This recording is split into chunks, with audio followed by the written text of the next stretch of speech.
Another evening of Relationship Corner.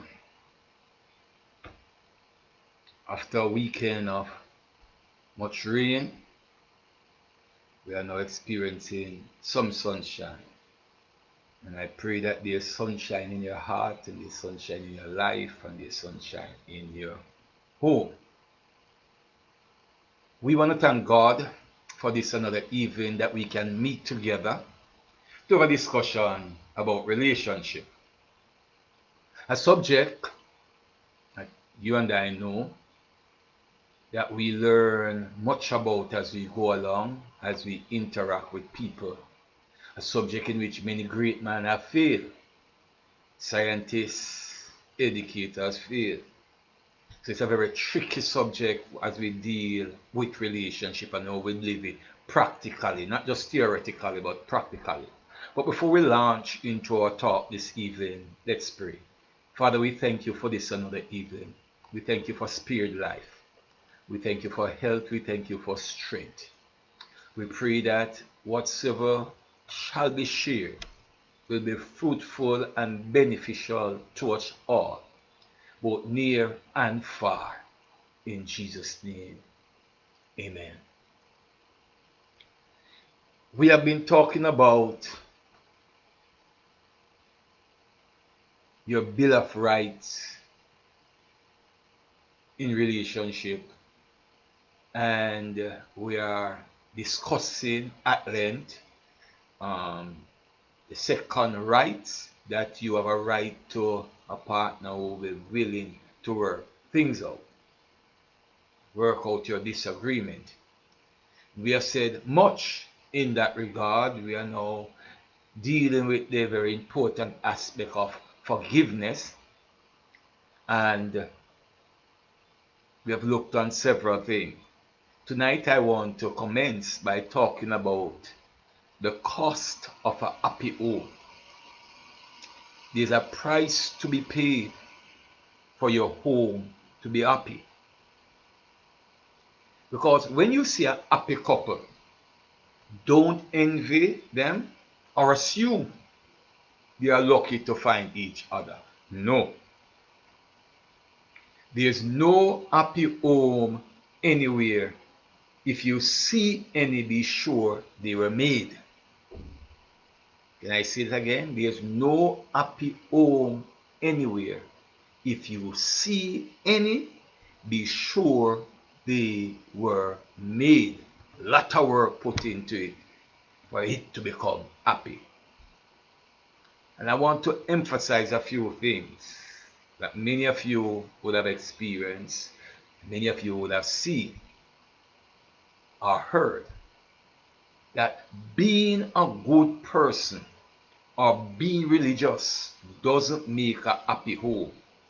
No, neither does riches and wealth. None of those makes an happy home, because there are people who are religious, there are people who are good, there are people who have riches and wealth, yet still their homes are unhappy. Marrying the most beautiful woman or the most handsome man doesn't guarantee you happiness in your marriage. No, not at all. Many Christians even think that marrying another good Christian is a sure way of having an happy home. But many have been disappointed. Many are living disappointed life because they thought that truly two of them are Christian, then the home would be happy. No. But you don't have to anchor into the harbor of disappointment for too long.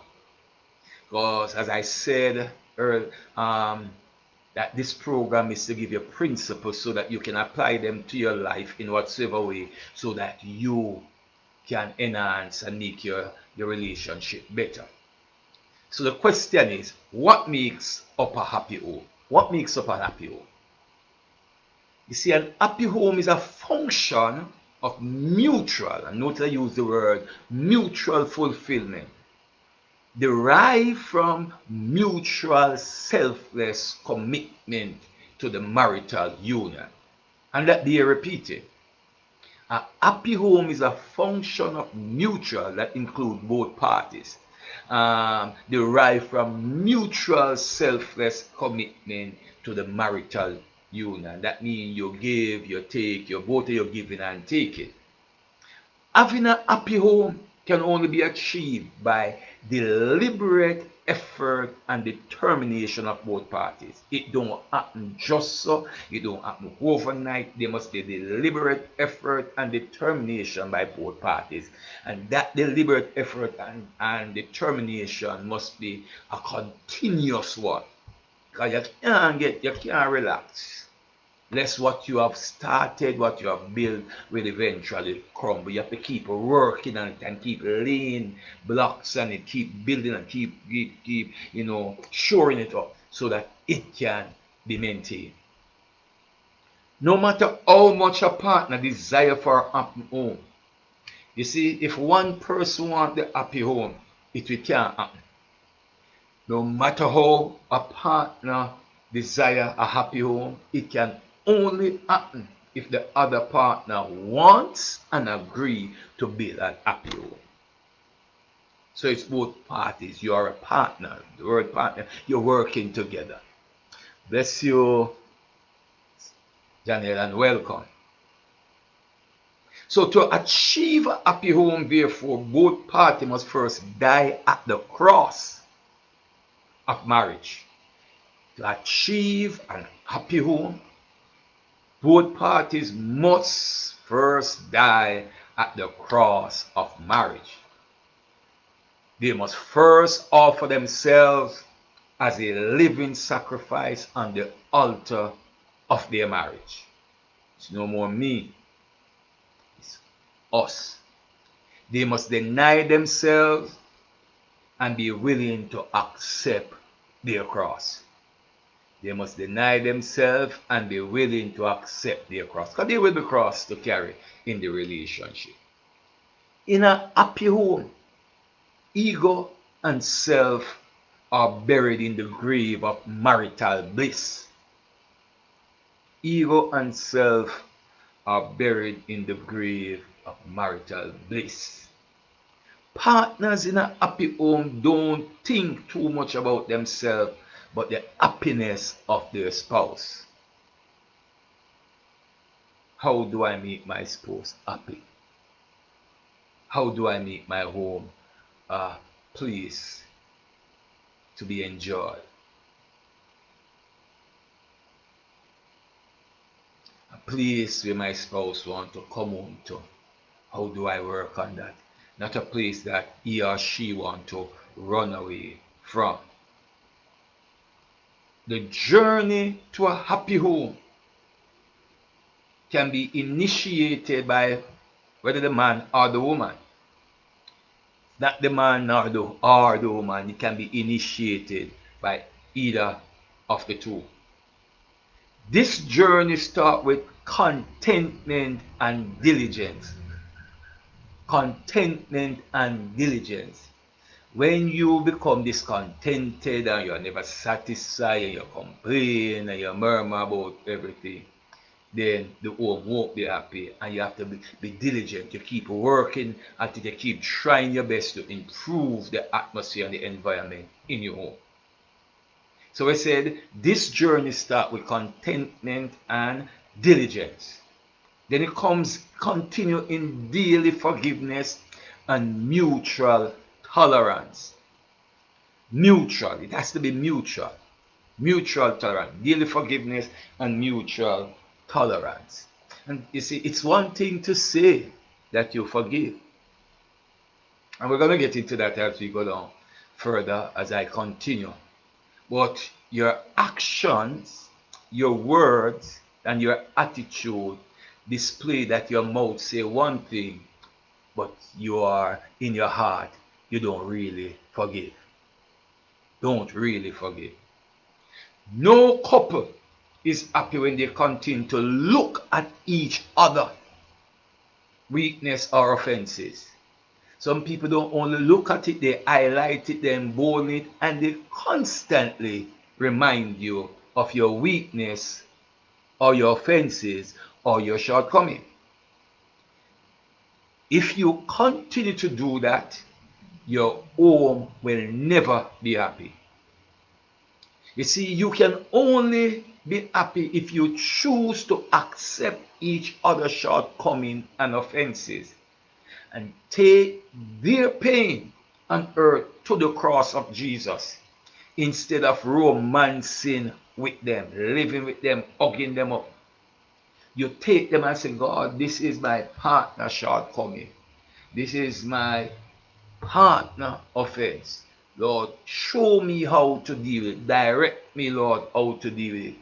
Don't continue to throw it in their face. Happy couples don't win argument. Rather, they communicate to achieve a better union. And that is what is lacking in a lot of people. Don't know how to communicate. Because we listen to answer. We don't listen to understand. And that is one of the major problems in the line of communication. Everywhere you go, in church, in the office, people just listen to answer. They don't listen to understand. Communication is very, very important in a marriage. So happy couple don't win argument. Rather, they communicate to achieve a better union and a better understanding with each other. Happy couple don't compare their marriage with others. No, anytime you start to compare your marriage to other people's marriage, that's when you get wrong. Because what you see is what they want you to see. You don't know the differences that they face on the inside. You don't know what you call it, the Cold War that they have. You think it's just Russia and America having Cold War, America and China having Cold War. There are many relationships where Cold War is very named there. You're not firing a missile, but you can feel the tension. So happy couple don't compare their marriages with others. They are happy and content with what they have. With what they have. So you don't raid your high, you don't long your high, you don't bash your partner, your spouse, and think and say, boy, I wish me have this and all of those things. You don't. Because when you start doing that, you're setting an atmosphere for animosity. Happy homes are not meant for selfish and inconsiderate partners. Happy homes are not meant for selfish and inconsiderate partners. You must always consider the feeling of your spouse. You must always consider the health of your spouse. You must always consider the well-being of your spouse. You must always be considerate. So you can't be just thinking about you, what you want, and and everything surround, because the world don't revolve around any one of us. We're a part, we're just one spokes in the ring, in the hub, or that is connected to the hub. Happiness is a choice, but the price is not cheap. Only the humble and the broken can buy it. The manual for a happy home is not designed by the society or or social media. No, they are designed by the couple. You decide, say, I am going to do this and I'm going to work on this to make my home happy. The ideal home mustn't follow the acceptable trends in society. Rather,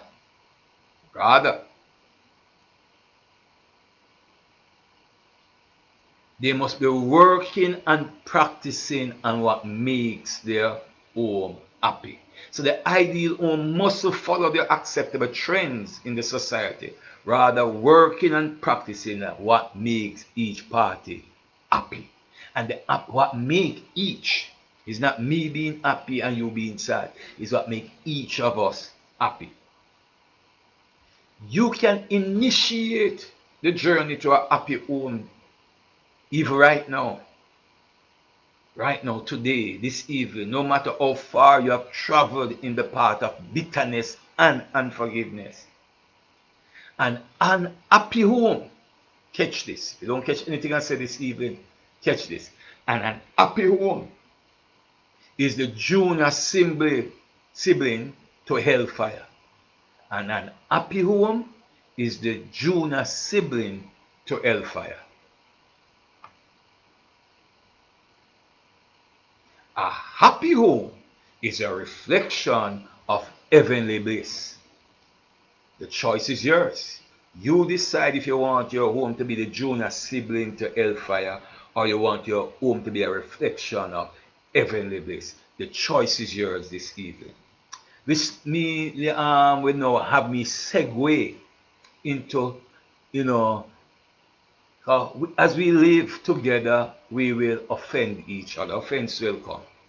How to forgive your husband or your wife for saying hurtful thing. But I have husband here. How to forgive your husband for saying hurtful thing. Ideally, you won't ever have to wonder how to forgive your husband or for saying hurtful things. Ideally. But that, life has its ups and downs.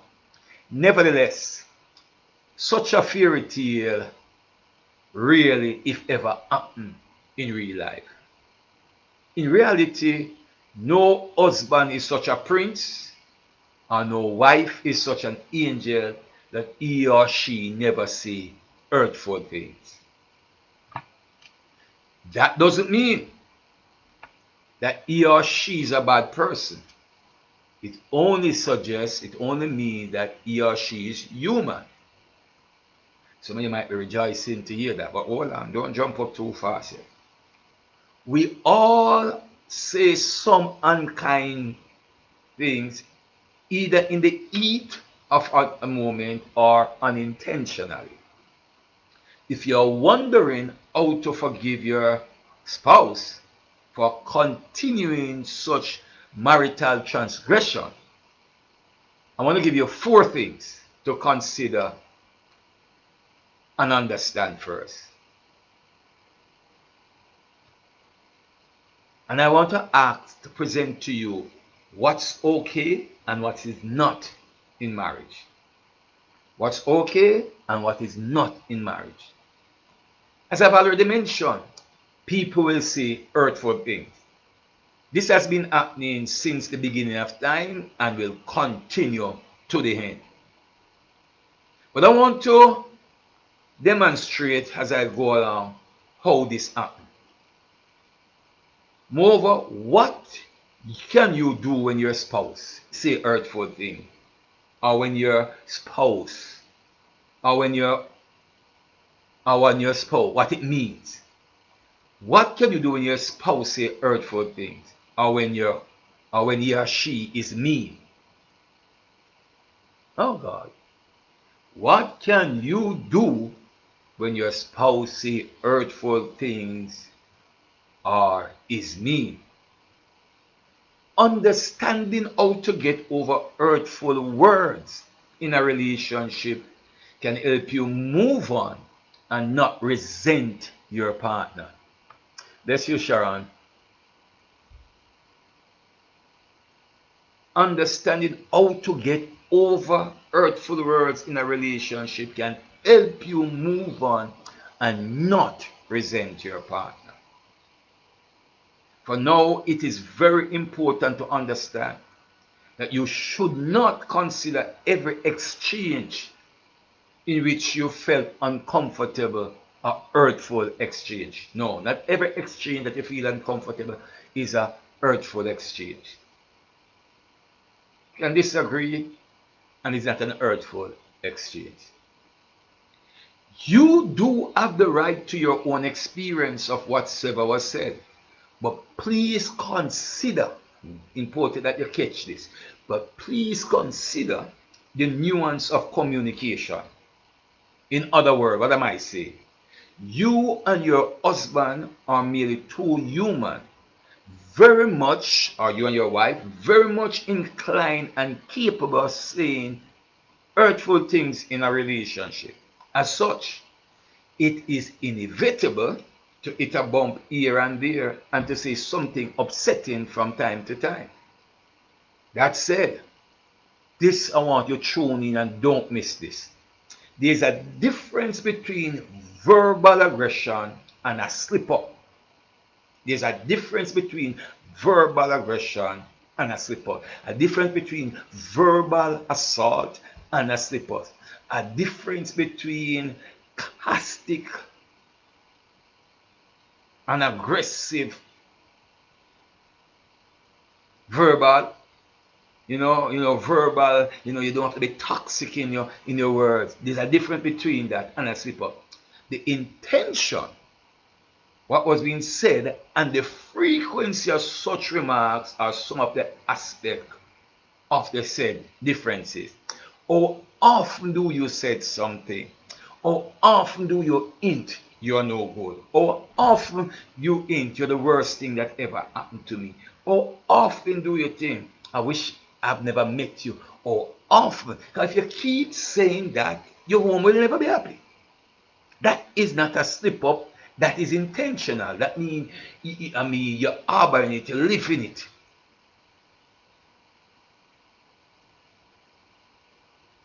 How often do you say, if I could turn back the hands of time?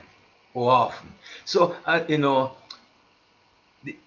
the intention behind what was said, you have to be careful what is the intention behind what was said. You mentor the person, you can't have a really, it's just this morning I was thinking, in regards to Christendom and church. I was asking myself, how can we say we love one another and we intentionally just go about hurting each other? And, I struggle with the thought and I said, God, do we really know what love is?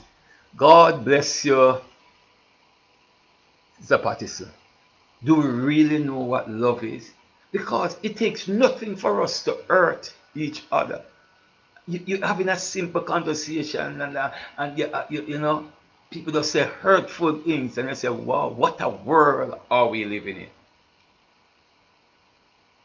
So your intention behind what is said and the frequency of such remark are some of the aspects of the said difference. So I said there's a difference between verbal aggression and slip up. In the heat of the moment, you will say something that you go back and you say, I'm sorry, I never meant it. But when you intent to say, as it is said sometimes that a man want to tell you in mind, him go drink and him can't tell it when him too sober. Him go drink too to get inebriated and make you feel same drunk and tell you. And you might say, I drunk him drunk, why him say so. But sometimes it's that drunk him drunk. Sometimes not even drunk. He wants to tell you that. So you must watch your intention behind what you say. So, as we have already assumed aggression isn't right. As a matter of fact, it is considered one of the 3 major deal breaker in marriage. One of the 3 major deal breaker in marriage. The other 2 are addiction and affair. You want to mash up your marriage, be aggressive, have addiction, and have an affair. The 3 A. Aggression, addiction, and affair. So you might have experienced one of this. So you might know people who have. So aggression is not an healthy thing for any relationship. If you feel that your spouse is plain aggressive and not just a bit temperamental and clumsy in an argument, you need to consider more thorough change in your relationship than just finding way to forgive your spouse. There must something have to happen, because when a person is a bit temperamental, it's one thing, but when the person is plain aggressive, it's serious thing. So you need to understand you need a more thorough change in your relationship rather than just finding a way to forgive the person, because when a man is aggressive, he or a woman, they need to be worked on. Reason why people say hurtful things or hear hurtful things. Woman have to wonder why does her boyfriend say hurtful thing. Man have to wonder why woman or her husband say hurtful thing when they have a disagreement. Apart from aggression and a desire to dominate conversation and the relationship, people can say and will say cruel things for many reasons. For example, your spouse might feel intimidated, and or the man might feel intimidated and try to maintain a position of being spiteful, or he might have been raised the way to believe that man ought to be tactless and woman submissive. The woman might have been raised same way to be spiteful, strike, become uncaring, because that is what she has seen while growing up.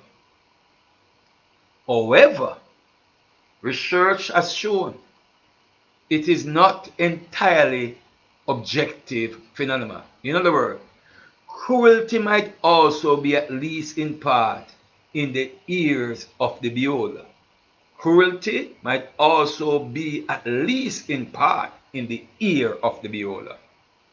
It appears that the same statement can be perceived differently based on a number of factors. Same statement can be perceived differently in a number of factors. You know, I have seen and I have heard people say something, and this person say it. Nobody has any disagreement. In fact, the spouse never feel no way. But that is an outsider. But when he or she, husband or wife, said the same thing, it is perceived differently. So there are several factors that can happen. Among others, relationship satisfaction was proven to influence how the receiver of the upsetting message will perceive it. You see, once you're not satisfied with the relationship, and you're just hanging on there because you have to hang in there because you're in a church, and you might have divorced already, or divorced 2 times already, and you're getting old, and you know really want to divorce and come out. Those are some factors. As soon as he or she says something, you fly off an angle. So relationship satisfaction, you're not satisfied with the relationship. So the least thing he or she said to you, you fly off an angle. How you comprehend hurtful words in a marriage can have a significant effect on your relationship. So in essence, it is both you and your husband, you and your wife, who have the power and the responsibility to ensure that your communication is direct and is kind. Too much unkind word is said in relationship, and people will tell you it's just word. One of the most powerful things on earth is word. Don't let nobody tell you about sticks and stone will break your bone, but words cannot harm you. There's a lie from the pit of hell. Words are powerful. Words build up, and words tear down. So I suppose you need to understand what is hurtful to you and avoid such language. You need to understand what is hurtful to your partner and avoid such language or tone of voice. On the other hand, you have the power to change your own experience and perception. Which leads me now that We must learn how we communicate in marriage. We need to learn how we communicate in marriage. Because for a marriage to work and for communication to be productive, many couples often require a bit of guidance.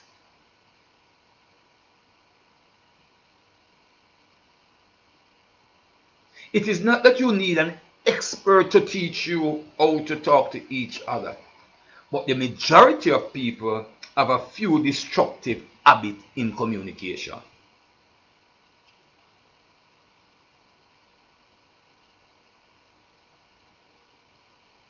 You see, many of us have learned these inadequate ways of conveying our thoughts when we were children. If we grow up, we have learned to convey our thought in many relationships that we had before it become second now.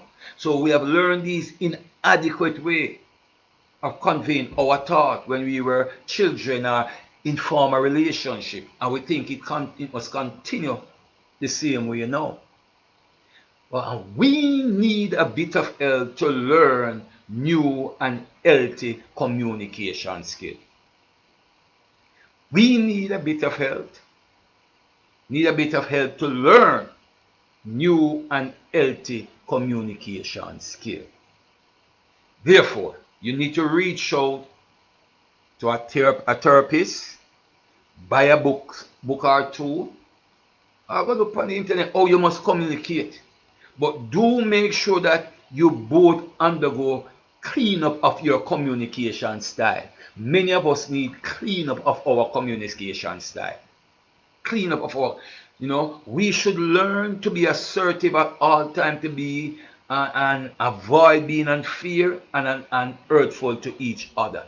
If the relationship is gonna grow, and people are gonna learn, you're gonna learn to live with each other. You need a cleanup of your communication style. So you need to learn how to be assertive at all time. And assertive don't mean aggressive, but you need to speak your truth in a respectable way, and to avoid being unfair and hurtful to each other.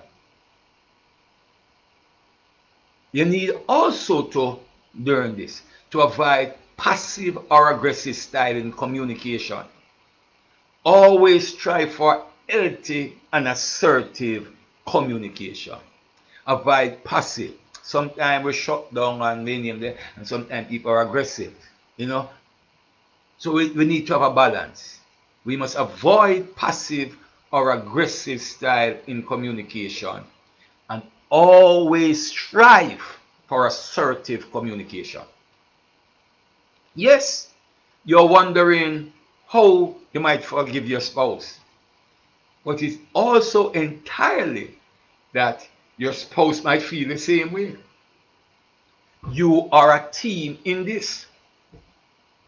You are a team in this. This leads us to the next step. Part to forgive your spouse for saying hurtful things. And I want you to follow these steps if you can. If your spouse has said hurtful thing to you, follow these steps to know what to do when your spouse say hurtful thing, or how to get over hurtful words from your spouse. Let me tell you, some words that is said, you better pray and ask God to help you, and allow the Holy Spirit to guide you, to help you get over these hurtful words. And the enemy at times love to bring them up back. You need to keep playing them over in your head. That is why we need a transformation, a renewing of the mind daily. So how you get over, hurtful thing your spouse said, number one, validate your emotion. Validate your emotion. No matter how you feel after talking to your spouse, it's relevant and valid. Whether it was intentional or not, if you feel hurt, accept it and validate it. You can say, I am hurt, without being disrespectful. So you validate your way name there. I didn't like what you said. Validate your emotion. Find constructive relief. Secondly, because engaging in hurtful exchange won't solve anything. Can I say this to the men who are listening? You don't try engage in verbal exchange with a woman, because women think that, ladies sometimes think that their tongue is their strength. It's a lie from the pit of hell, according to the Bible, not according to what Peccoo is saying. So engaging in hurtful exchange won't solve anything. It will only make things worse. Instead, write a diary, talk to a friend, or do something productive until you feel calm again. If you're in the heat of them, if you're upset and you keep exchanging, just back off. Find some constructive relief until you calm down. Then, number 3, you can examine the problem analytically. You try to imagine it as someone else who will just have that argument. Is there another way to see things? Is there any way I could see this differently? So, you turn it and you look upon it from all sides. Try to imagine it as someone else who just had that argument. Is there a way to see things differently? Examine the problem analytically. Most of the time, when we have the argument, we just get upset and left it. We don't turn the problem over in our mind and examine it. Therefore, we keep making the same kind of mistake every time we have a conversation, every time we have a disagreement, because we have not tried to examine the various disagreement we have in an analytical way. When you're having discussion, when you're having your partner said hurtful thing to you, focus on the positive. Pay attention to the positive side of your relationship, your marriage, and work on promoting these aspects of your relationship. Many a time, all we pay attention to is the negative. All we pay attention to is the negative. I've been around people, and they have been so negative. When when you hear other who have been around and examine what this group is doing or that group is doing, and hear the positive reaction that comes from there, you say that then how comes those of us who are involved never see nothing positive coming out of the thing? Yet still people from the outside can take out positive things. They like when you do that. They like when you talk that way. They like when you reach out to that way. Most of the time we focus too much on the negative. So we need to pay special attention to the positive side of your marriage and work on promoting those aspects of your relationship. You also need to emphasize the love and care for each other and concentrate on that to move on. Because if you concentrate on the hurt, if you concentrate on the word that was said, you will stagnate, you will stall, you will move on. But in order to move on, you need to focus on the positive side, emphasize love and care for each other, and concentrate on how to move on. You see, forgiveness is an art, and one that brings immense peace to an individual and to a relationship. Forgiveness is an art and one that brings immense peace to an individual and to a relationship. Practicing forgiveness where it is necessary should not be an option for you. It should be a must to maintain a healthy and happy relationship. The question then, what must you do when your partner refuses to change? What do you do when your partner refuses to change? It can be very, very frustrating to live with a stubborn spouse who do not listen to simple correction. Because some spouse think that you are not supposed to be correcting them. That's your believer. Some people think that, and the thing is that because the two of you live together, you see each other shortcoming. So the moment you try to correct your spouse, or your spouse try to correct you, they might get super spiritual upon you and say, go pick the beam out of your eye before you want to take them out of my one. A relationship like that will not go anywhere. And you might find what happened. That sometimes people just stop trying to correct each other because they recognize that it can be very frustrating. So it can be frustrating to live with a stubborn spouse who do not listen to simple correction. And I've heard the lament of countless frustrated and happy husband and wife saying that my husband don't listen to me, my wife don't listen to me. And it can be from a more deep-rooted problem. Because you might see that very wife or that very husband, somebody before the words just come out of their mouth, they are quick to run to obey them. While you, whom they are married to, when you put down the might and explode, them just not move. They rather you blow them up, but they won't move for you. Very sad reflection on many relationships. Many a woman have wept bitterly while they tell you their ordeal what them go through with husband. Many man become angry and internalize his hurt and his pain inside, and he will become aggressive to people and even to his wife, because what? She just won't listen to him. Many women, and not just women, many men are saying they are dying on the inside,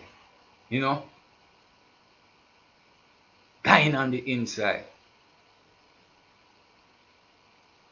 One woman said that her husband, she lost her husband to the cold hands of death. And, she advised him not to be too close to her family because they are dangerous. Now the man dead. She's now alone and it is too late. How do you anger a stubborn spouse? How do you correct your erring fiancé? How can you make your spouse listen to you and stop walking on the path of destruction? How do you? Good night, Tanisha. How do you? You need to understand. Number one, you need to understand your spouse's background. Our background makes us who we are today. I hear many of you say that if you get saved, you must change. But our environment, heredity, and those things shape us. You need to understand your spouse background. Our background makes us who we are today. It is not easy changing a habit that one has grown up with, or a habit that grew up with you. No, it takes time, it takes effort, it takes patience, and it takes endurance. And I say it again. It takes time, it takes effort, it takes patience, and it takes endurance. That's why I said earlier on, you see there's no happy home around. Every home that you see that is happy was made. Work put in it. Whole heap of work, whole heap of patience. It is not easy letting go of an old habit and acquiring a new one. When you understand the struggle your spouse have to go through before they can change it, it will help you to have compassion for them. Exercise patience and give unconditional love while encouraging them to change. Oh, that is a very hard pill for some to swallow. Because you say, 3 years now I'm married to him, 4 years to her, she should have changed now by that. No. Patience. You have to bear up. You have to, men, you have to stay up and bear up and, and give unconditional love because you're done married, and there are many other good aspects to the person. So you have to bear up and, give and understand the person so that eventually they will evolve. I've heard many stories that, the wife said, boy, the husband was like this. And I've heard one woman testify that said when when she got married, because she had her education, she was this and, she was always a go-getter and thing. She find it hard to bring herself under her husband's authority, but the man was very patient with her. And today, their home is very happy. She do nothing without consulting him, and he leads her. If somebody texts her and thing, she remember she was sharing that a man that she worked closely with that knows her husband began to make a pass at her, and you know what she did? When he called, she put the phone on speaker and said to him that my husband, when he wants, and she said my husband is listening because he's on speaker. In Don't associate with her anymore. Him leave the town and all of those things. That is when the home is happy. So when you understand your spouse struggle, you can give unconditional love while encouraging them to change. You see, you have to put yourself in their shoes. Many people grow, all right, people grow up doing something. One individual said them grew up and watch a lot of Hollywood movie or daytime soap opera. When they got married, her hubby hated Hollywood, the Bollywood movie, and he hated it with such a passion. It took a lot of pain and some years to overcome that addiction, but the woman eventually did. She usually also wear miniskirt, which made her feel, to her, it made her feel smart, it made her feel fabulous, it made her feel self-confident. Her hubby couldn't be seen her thigh exposed in public. Couldn't. He expected that place to be well covered as a married woman. It wasn't easy for her to give up those miniskirts, but eventually she did. Now she ate the Bollywood movie and the short skirt as well. You know why? Her husband patience without nagging, her husband endurance, her husband unconditional love during those periods help her to love him more. Help her to love him more. And the operative word here is endurance and unconditional love, also patient. So, while you want the person to change, you have to be exercising some patience, exercising some endurance, exercising some unconditional love. That will help the person to change. Secondly, change your approach. Because what? Your spouse did not marry a schoolmaster. No, change your approach. If you have been correcting them out of agitation, you might need a softer approach. Bless you, Sister Smith. You may need a softer approach. A softer yet firm approach. Change your approach. If you have been correcting them out of agitation, you might need a softer yet firm approach. The time you talk to them also matter. The time you talk to them also matter. If he or she is happier or more relaxed after watching a nice football game or watching a daytime or watching a movie or lifetime movie, You might need to wait until that time before talking to he or she. If he or she is more receptive in the evening or early in the morning, that might be the time to talk to your spouse. So change your approach. Know when is the right time to talk to them.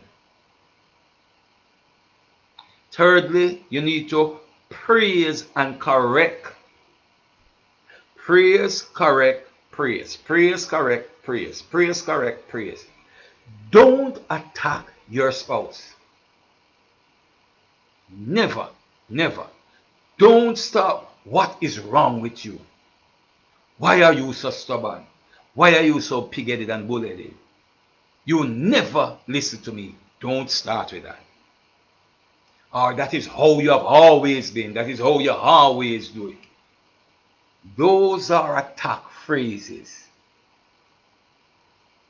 Rather, start your conversation by appreciating your spouse's good qualities. This makes them listen to you. This will make them listen to you. You know why? Because we all like to give attention to people who praise us. You might wonder why the man out the road or the woman out the road, your spouse find time and enjoy talking to them. Because what they hear from them is praise and affirmation. You are always criticizing, talking down, putting down your spouse. No, it don't work. So you do something, praise, correct, then praise. Because people always like to give their attention to people who praise them.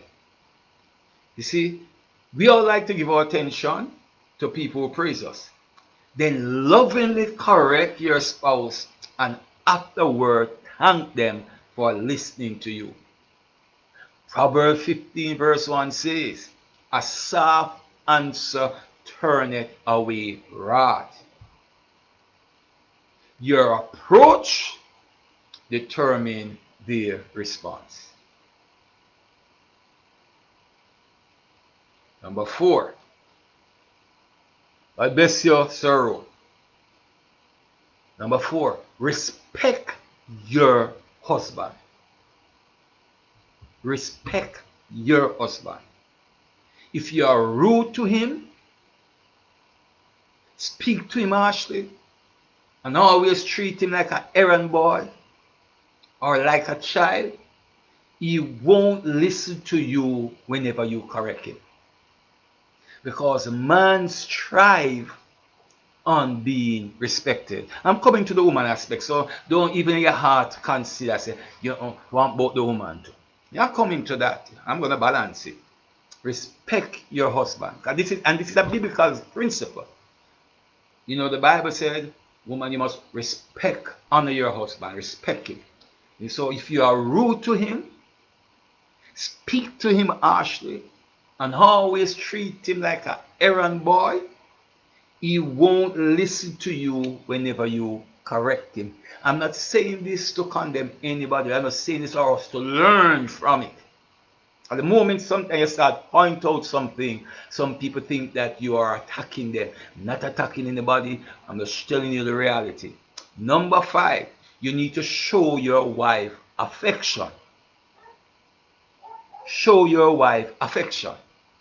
If you always abuse your wife, embarrass her in public, slap her, hit her, or beat her, or treat her like a nobody, you never care about her and the children, she will find it also difficult listening to you when you correct her.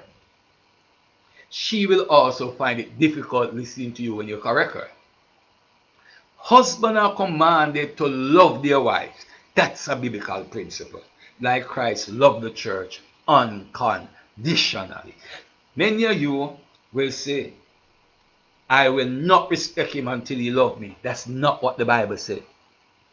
You ought to respect him because he's your husband. You're not loving her and showing her affection until she show respect to you. That's not what the Bible said. The Bible says you must love her unconditionally. There's no caveat there. There's no reason for you giving that. If she do this, you must love her, and if he does this, you must respect it. None. Oh, that might be very hard for you to swallow. Number 6, you need to change first. You who want to bring about the correction need to change first. Jesus said, before you remove the speck in someone else's eye, remove the log in yours.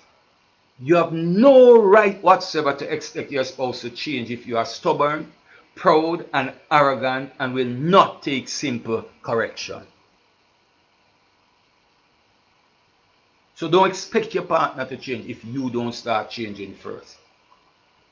You see, every time you ask, if you should ask spouse to change, every time we ask our spouse to change, we also need to change an attitude that is causing their behavior. When we change, they will change. If you want he or she to stop their fear, show love and respect, honor, affection, and give regular sex. And most people don't give until you initiate. They never initiate it yet. But give, notice I said give regular sex. If you want your husband or your wife to respect you and honor you, give love, affection, and tenderness and forgiveness. Can I repeat that paragraph? If you want your husband to stop lusting and go out to have an affair, notice where you're going to have this. Show him love, respect, honor, affection, and give regular sex. If you want your wife, your spouse, to respect and honor you, give love, affection, tenderness, and forgiveness. Women find it very easy to heal, to honor and honor men who show them love and compassion. They will literally bow at your feet once they love you. Once they love you. Once they love you. Number 7, you need to pray for your spouse. Pray for your spouse. Pray for them. Stop, arguing with them. Pray for them. One woman says she was usually be heady, stubborn, proud, and abusive, and outright rude to her husband. And these are honest women. These are honest women. So she used to be heady, stubborn, proud, abusive, outright rude to their husband. I mean, peradventure when she was doing it and you tell her I say it wrong, she might have not seen it wrong.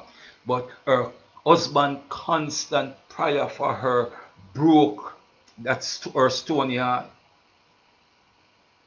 And she in turn said some of her husband weakness that used to drive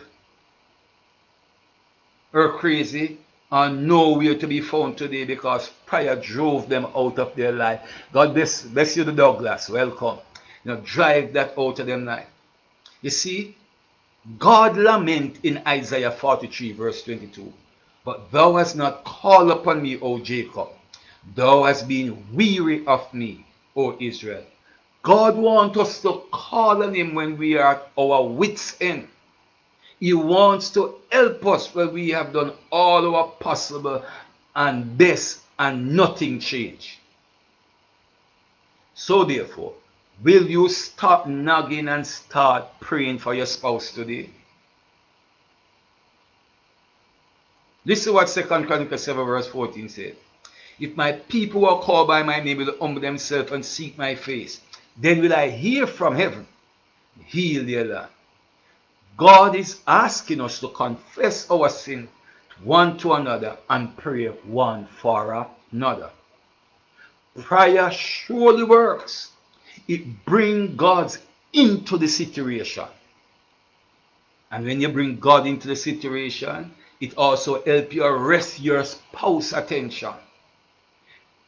their conscience, knock on their hearts, give them no peace and rest till they stop that vice and surrender their life completely to Christ. Do you and will you be glad? And you will be glad you prayed. I'm going to stop here because I'm at my time hour. But you see, wars, then we come next week, we're going to talk about wars and windows. Restoring intimacy through forgiveness. The reason why there's no genuine intimacy, there's a lot of sex, there might be some sex, but there's no intimacy, is because there's no forgiveness. No forgiveness.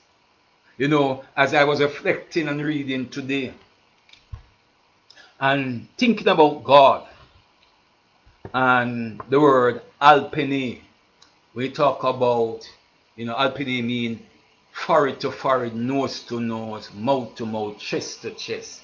You become naked before God. There are many relationships, there's no intimacy. There's like they say, but there's no intimacy. There's no hugging, there's no cuddling, there's no kissing. And when we get to that aspect of it, hopefully we'll talk about the power of kiss and the power of touch.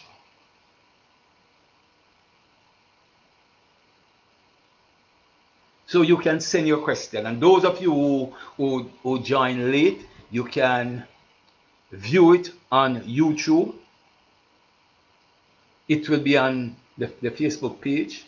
And again, I invite you and encourage you to invite a friend, because we are talking some real thing here, real thing that many of us have been through, many of us are going through, and you might not be going through, but you know somebody who has it. So when we come next week, we're going to talk about restoring intimacy through forgiveness, because nothing destroys marriage like adultery. But we must understand that adultery don't just happen so. Adultery don't come from nowhere, just come out of nowhere.